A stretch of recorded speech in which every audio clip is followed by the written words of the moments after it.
Bismillahirrahmanirrahim.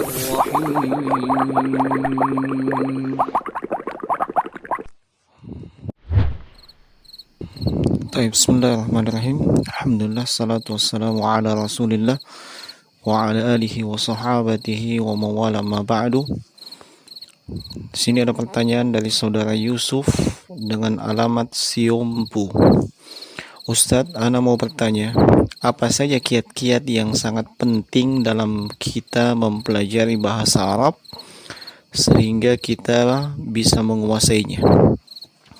Syukran, jazakallahu khairan Ustaz. Naam, afwan wa anta fajazakallahu khairan. Baik. Di sini saya hendak mengingatkan perkara yang sangat penting, ya.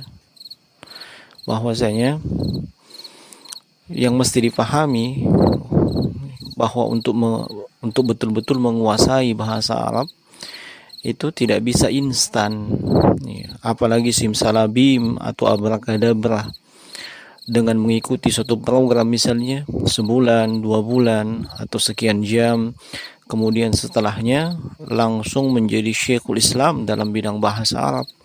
Ya enggak lah, ya. Tetapi untuk mengetahui basic atau dasar-dasarnya, ya, maka di kesempatan ini saya ingin memberikan beberapa poin penting, ya, baik bagi yang ingin menguasai bahasa Arab secara khusus, ya, maupun bagi penuntut ilmu secara umum. Yang pertama, ya, yang mesti kita perhatikan adalah terkait dengan metodologi dalam belajar, ya. Metodologi dalam belajar atau manhaj dalam belajar. Belajar apa saja, ya, belajar apa saja dalam bidang ilmu syariat termasuk bahasa Arab ini wajib dibimbing, ya, oleh seorang guru, ya. Anda menuntut ilmu itu dari seorang guru yang terpercaya dalam ilmu dan amal agamanya, dan ini adalah sarana yang terbaik, terkuat dan terdekat untuk meraih ilmu yang Anda ingin pelajari dan kuasai, termasuk bahasa Arab, ya. Sehingga harus ada gurunya yang membimbingnya, dan bukan belajar secara otodidak atau belajar sendiri. Kemudian yang kedua, ya, untuk pemula hendaknya memulai belajar bahasa Arab, ya, dengan kitab-kitab dasar yang ringkas.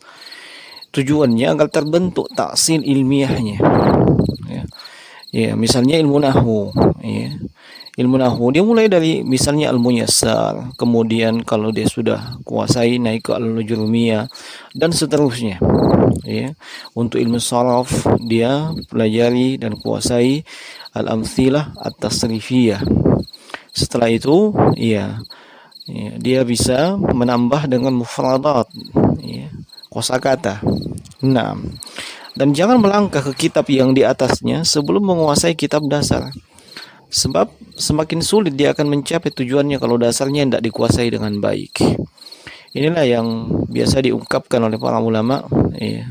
Mereka katakan man hurimal usul hurimal musul. Siapa yang terhalang atau diharamkan dari usul, pokok-pokok, pondasi, dasar-dasar, maka dia pasti akan terhalang, ya, untuk sampai. Ini, ya, yang kedua. Kemudian hendaknya, ya, siapapun dari kalangan penuntut ilmu itu memperhatikan adab dan etika dalam menuntut ilmu.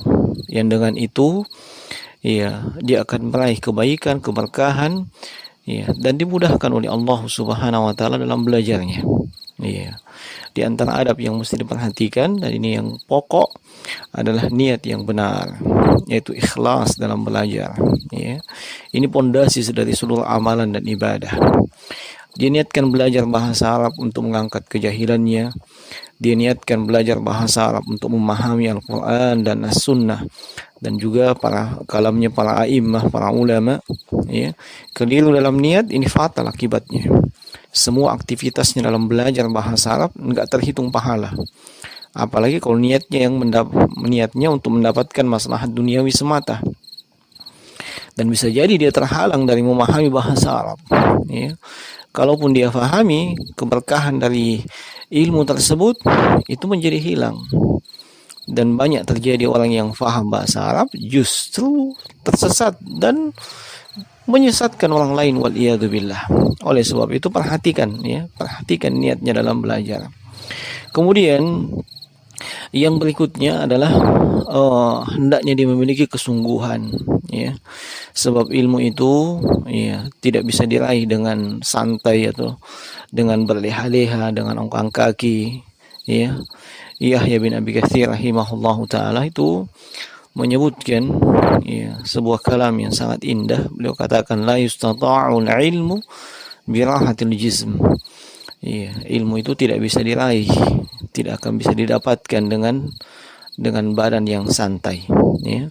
Dan termasuk kesungguhan, dia mesti meluangkan waktu, baik untuk belajar, menghafalkan kaidah-kaidah dalam ilmu nahwu dan sharaf, dan juga dia mesti betul bersungguh-sungguh di dalam melafadzkan dan menghafalkan kosakata atau mufradat. Lalu yang berikutnya dia mesti bersabar, bersabar menghadapi dan menerima semua kesulitan yang dihadapinya, baik dalam proses belajarnya maupun menghadapi guru yang mengajarnya. Allah Subhanahu wa taala itu memerintahkan hamba-hambanya untuk memohon pertolongan itu dengan kesabaran dan ibadah. Allah Subhanahu wa taala berfirman, wasta'inu bis-sabri was-shalah wa innaha lakabiratun illa 'alal khashiin. Dan jadikanlah sabar dan salat itu sebagai penolongmu. Sungguhnya hal tersebut itu sungguh berat kecuali bagi mereka yang khusyuk, dan termasuk bersabar dengan mempelajarinya sedikit demi sedikit, menuntut ilmu itu perlahan-lahan dan bertahap, tidak bisa langsung sekaligus. Al-Imam Ibnu Syihab Az-Zuhri, salah seorang ulama kibar tabi'in, beliau pernah berpesan kepada salah seorang muridnya, yaitu Yunus bin Yazid, rahimahumallahu ta'ala. Di antara pesan beliau, beliau katakan la ta'khudh al-ilma jumlatan. Jangan kau ambil ilmu itu secara keseluruhan. Kau ingin raih mendapatkannya secara keseluruhan. Fa inna man rama akhadha jumlatan zahaba anhu jumlatan. Walakin asy-syai' ba'da asy-syai' ma'al ayyami wal layali. Siapa saja yang berusaha mau mengambil atau meraih ilmu itu secara keseluruhan, akan hilang juga secara keseluruhan. Tetapi belajar itu step by step, sedikit demi sedikit, pelan-pelan, pelajari, pahami, hafalkan. Kemudian setelah itu dia berusaha untuk muzakarah dan murajaah. Setelah itu dia pelajari lagi, dia fahami, dia hafalkan. Ini seiring dengan berlalunya siang dan malam. Dan termasuk dari kesabaran adalah dia kontinu belajar, tidak putus-putus. Apa yang terluput dari pelajaran kalau dia tidak sempat hadir, maka dia berusaha untuk mencari kawan yang hadir di majelis, dan meminta faedah dari kawan yang hadir di majelis tersebut. Ini mesti dipahami dengan baik. Kemudian yang tidak kalah pentingnya juga adalah dia mesti banyak-banyak memohon dan berdoa kepada Allah. Jangan pernah bersandar kepada kemampuan diri sendiri, bersandar kepada kecerdasannya, kepintarannya, apalagi bersandar kepada kebodohannya. Nabi SAW diperintah oleh Allah Subhanahu wa taala memohon, berdoa supaya Allah Subhanahu wa taala menambahkan ilmunya. Wa qul rabbi zidni ilma. Dan Nabi SAW juga setiap pagi beliau meminta, memohon kepada Allah Subhanahu wa taala untuk diberikan ilmu yang bermanfaat.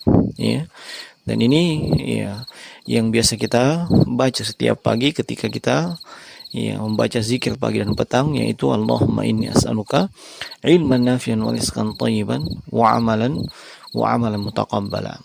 Ini beberapa kiat yang sempat saya ingat, yang mudah-mudahan bermanfaat, dan semoga Allah Subhanahu wa taala menjadikan kita semua, baik bagi yang bertanya maupun saya pribadi maupun siapa saja yang mendengarkan rekaman ini menjadi orang-orang yang senantiasa berada di atas kebaikan, berada di atas ilmu yang bermanfaat, yang dengan ilmu tersebut membuahkan amalan soleh yang merupakan bekal tatkala kita menghadap kepada Allah Subhanahu wa taala kelak nantinya.